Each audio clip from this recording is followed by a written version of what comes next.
পূজা উপলক্ষে মন্দিরের অনুষ্ঠানে যাওয়া যাবে কিনা এবং অমুসলিম বন্ধুর বাড়িতে দাওয়াত খাওয়ার বিধান কি?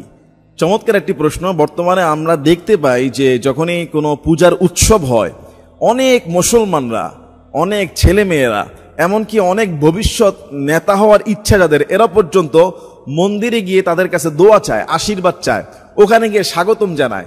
আচ্ছা, পূজার সময় কেন তাদের মন্দিরে গিয়ে এভাবে ভোট চাইতে হবে? এটা তো বাড়ি বাড়ি গিয়েও বলা যায়।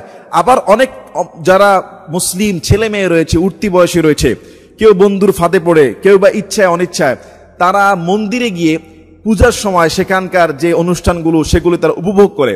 ইসলাম এই সম্পর্কে কি বলে দেখেন, কোরআনুল কারীমের মধ্যে আল্লাহ তাআলা একটি আয়াতে কারিমার মধ্যে ক্ষমার ঘোষণা করেছেন যে ইন্নাল্লাহা লা ইয়াগফিরু আন ইউশরাকা বিহি ওয়া ইয়াগফিরু মা দুনা যালিকা লিমান ইয়াশা। এই আয়াতে আল্লাহ বলেছে সব ক্ষমা করে দিব, যত রকমের গুনাহ আছে আমি আল্লাহ মাফ করে দিব, চাইলে মাফ করে দিতে পারি। কিন্তু এটা আল্লাহ অ্যাডভান্স জানিয়ে রেখেছেন, শিরিকের গুনাহকে আল্লাহ মাফ করবেন না।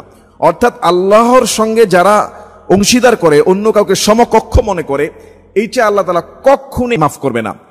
ওমর ফারুক রাদিয়াল্লাহু আনহু তিনি কি বলেছেন? তিনি বলেছেন আল্লাহর দুশমনদের যে উৎসবগুলো হয়, অর্থাৎ যেখানে আল্লাহ বিরোধী শিরকের কার্যক্রম হয়, আল্লাহকে বাদ দিয়ে অন্য কারো উপাসনা করা হয়, পুজো করা হয়, এমন জায়গায় তোমরা মুসলমানরা যেও না, কেননা ওই সময়টা সেখানে আল্লাহর অভিশাপ লানত বর্ষিত হয়।